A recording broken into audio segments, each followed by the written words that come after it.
What's the latest on the Boston bombing? We've got new info. And it's the last week of classes. Are you ready for summer?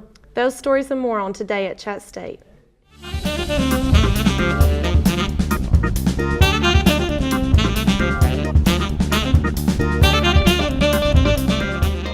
Hi, I'm Keegan Webb. And I'm Chelsea. So Keegan, how are your classes winding down this semester? Excellent, almost done. How about you? Oh, I cannot wait until summer. Excellent. New questions are surfacing about how the U.S. handed information on the Boston bombing suspects. U.S. authorities are taking heat for not monitoring Tamerlan Tsarnaev's activities more closely after being tipped off by the Russians twice. Joe Johns reports. When Tamerlan Tsarnaev left the U.S. for Russia in January 2012, the Department of Homeland Security took note. His name was included in the Customs and Border Protection system called TEX, which is supposed to detect unusual or suspicious travel. It was there because the now-dead Boston bomber was also included in the FBI's enormous terrorism screening database, 500,000 names of known or suspected terrorists. He was also on the National Counter-Terrorism Center's Terrorist Identities Data Mart environment, TIDES for short, similar to the FBI list and updated several times a day with much more specific information. Tsarnaev's departure was communicated to the Joint Terrorism Task Force in Boston. So how is it that 3 government agencies knew about Tsarnaev, but he got such freedom to travel? Intelligence and law enforcement officials tell CNN Tsarnaev was included because in March of 2011, at the prompting of the Russians, an investigation was opened into possible ties with Islamic extremists. But 3 months later, having interviewed him, his family, and looking at some of his online activities, the U.S. did not see a threat and cleared him. The FBI took action in response to that notification, investigated the elder brother, and investigated thoroughly and came to the conclusion that there was no derogatory information, no indication of terrorist activity or associations, either foreign or domestic, at that time. And that's the reason Tsarnaev's name was not placed on any U.S. watch list that could have actually stopped him from flying when he left the U.S. for Russia and returned last year.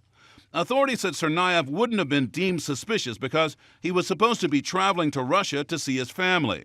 By the time he returned, he was cleared by the FBI, and the system was no longer required to notify about his travels. 2 fuel barges are burning at Doug in Mobile, Alabama. The fires are too hot and too dangerous for firefighters to battle. The barges, loaded with gasoline, exploded Wednesday night. Officials say there were at least 6 explosions, heard up to 20 miles away. The shipping channel where the barges are docked is closed. At least 3 people were hospitalized. Fire officials believe everyone's been accounted for. Police in Memphis, Tennessee have put up some controversial billboards. The signs warn that the city isn't safe. In this report, Jason Miles explains what is behind the message. Danger, enter at your own risk. This city does not support public safety.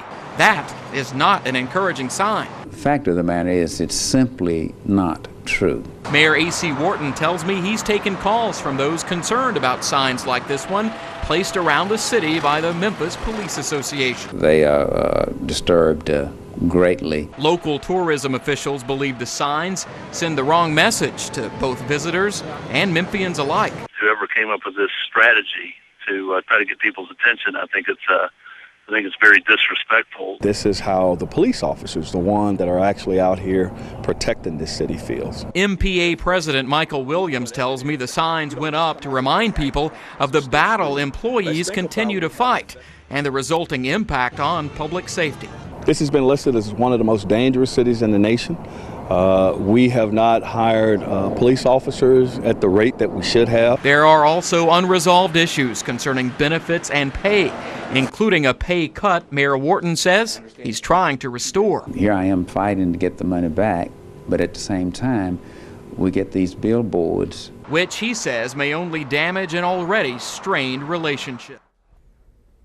August 31st has been designated Traditional Marriage Day in Tennessee. That day is months away, but it is already angering some groups. Carly Gordon explains why. Here at Nashville's Woodmont Bible Church, Pastor Lyndon Allen takes a special interest in marriage. He mentors newlyweds and couples that are struggling, You see, he and his wife overcame some pretty big obstacles of their own. Without marriage, the place just falls apart. That's why Alan says he worked hard this legislative session to get lawmakers to pass this. It's a resolution declaring August 31st, I Do for Life, celebrate traditional marriage day in Tennessee.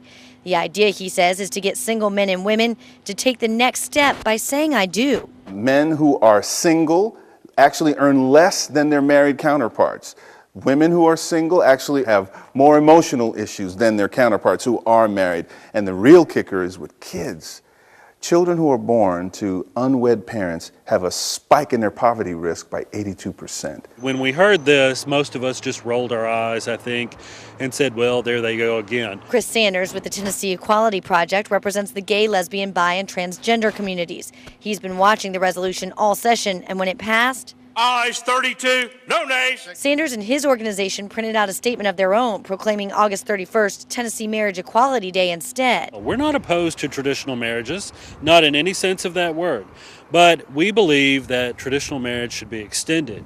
Allen is adamant the state's Traditional Marriage Day has nothing to do with gay people saying I do, and everything to do with single people saying I don't. I actually applaud homosexuals for pursuing in society what is valuable, and that is marriage. It uses the phrase one man and one woman, and we believe in marriage equality, and therefore we think the resolution does take a swipe at our community as well. Let's take a quick look at this week's weather. Here's Jacob Sherrill.